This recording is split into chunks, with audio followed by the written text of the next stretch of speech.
My name is Michael Storms. That's my name before I became Muslim. I was born in Halifax, Nova Scotia, and I'm 27 years old.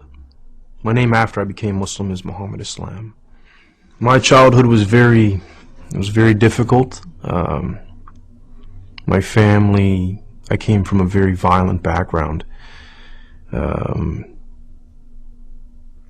family are criminals, you could say, very bad people. So that was my upbringing: crime and violence, drugs, things like this. I don't know my father. My father left when I was 2. My mother deported him back to the States, and it was me and my 2 sisters with my mother. And then there's my uncles and my cousins, and they're kind of like always living where we were living, and it's a really tight-knit family, right, with relation to bad stuff.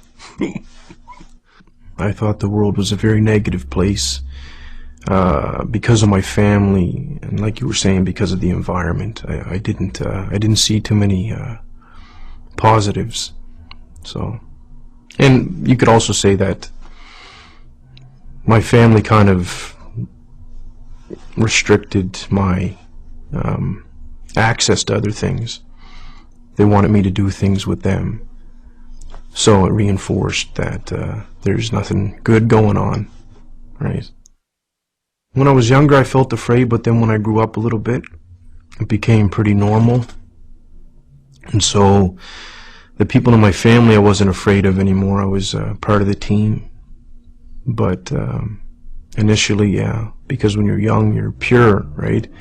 And to be bombarded with a lot of bad things makes you uneasy. Like any hardship, you get accustomed to it, though, right? When I was about 8 years old, I would go to. This was very, very rare. This is before I started doing other things for money. I would go to a bakery called Paradise Bakery, right? And I would wash dishes for hours on end, but I was too young to be paid money, so what Norris would do is he would pay me in food, some bread and jam and dates and little sweets and stuff like this. And I would go home and feed my 2 sisters that because my mother would be off doing some other crime, or she'd be in jail or something like this, right? Or I'd be out all night collecting recyclables so I can come home and feed my sisters in the morning. When you see that you haven't eaten for a couple days, you know, and there's nothing, so you have to try to do something to feed yourself and feed your family, right? So my other family wouldn't really take care of us. I started my little career when I was 14, you could say, and I was never close enough with too many people to say that I had friends that I could call on. I never really trusted anybody. And school wasn't for me. I never finished school. I didn't have time for it. It didn't appeal as much as what I was doing appealed at the time. I would rob, steal a lot of things, and assault people, things like that. I was never alone, but I felt lonely, right? So I felt like there was like a void, something missing. I don't even like recalling the past, but it's okay for the interview, right? So a lot of the crimes that I would do just for the sake of wanting to do it, boredom. The payoff was like a bonus, but if I wanted, like, for example, steal a car because I didn't want to walk somewhere, I would just take somebody's car. When I was young, I lost all concern for people's feelings and whatnot. The way that I grew up, I felt no one's concerned for my feelings, so if I hurt somebody, I don't care about what they think or feel, or, you know, I didn't care at the time at all.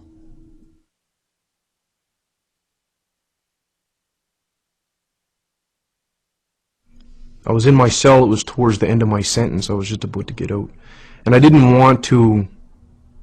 I wanted to do something else. I didn't want to continue being bad, you could say.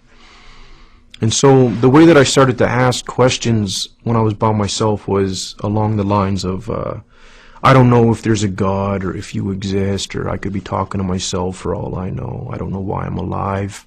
Things like this.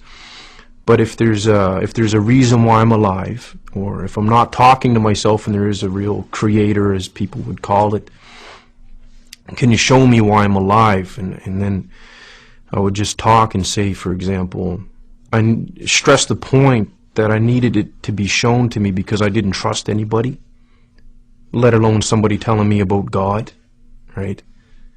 I had a brother named Ahmed talk to me about Islam initially, but again, he told me, so I didn't believe him. And he would mention things like heaven and hell, and I didn't believe what he was saying until I had a dream of both the places. And even then I was being resistant. I was like, maybe that was a fluke and this and that, right? I had a dream of the Prophet Muhammad, peace be upon him.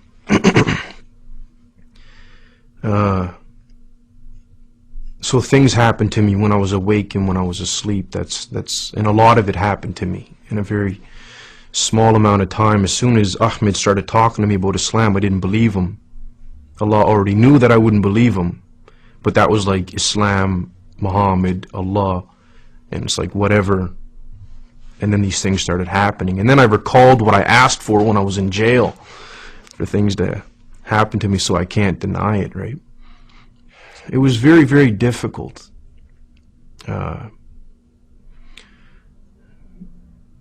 Doing what somebody else wanted you to do. It was so difficult for me, right? Even God. I struggle with it even today. It was very, very, very difficult. And I went to the masjid and I sat down and actually I sat down I was on my knees and just sitting back like people do when they're finished for the prayer. And I just started crying, right? And I was crying and crying and crying and crying and crying and drooling. I couldn't control myself, right? So it was like 20 years of betrayal and stress, violence and anger and all these things built up, and then it's like Allah allowed me to just get rid of it all. And I cried for a very, very, very, very, very long time, right? And I couldn't move, right? I was just crying. And then I remember saying at the end of it, all right, I'll try to do, what you want me to do.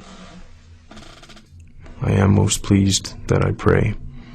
Yeah, it's important, very, very important. A feeling of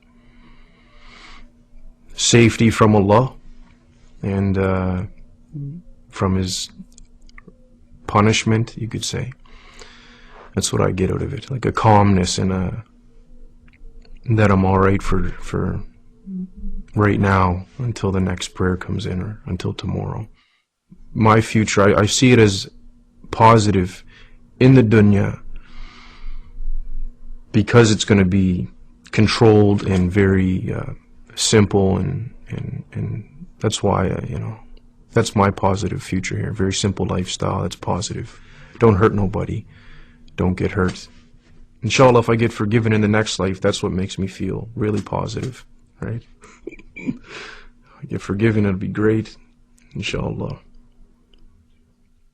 La ilaha illallah, la ilaha illallah, la ilaha illallah, la ilaha illallah,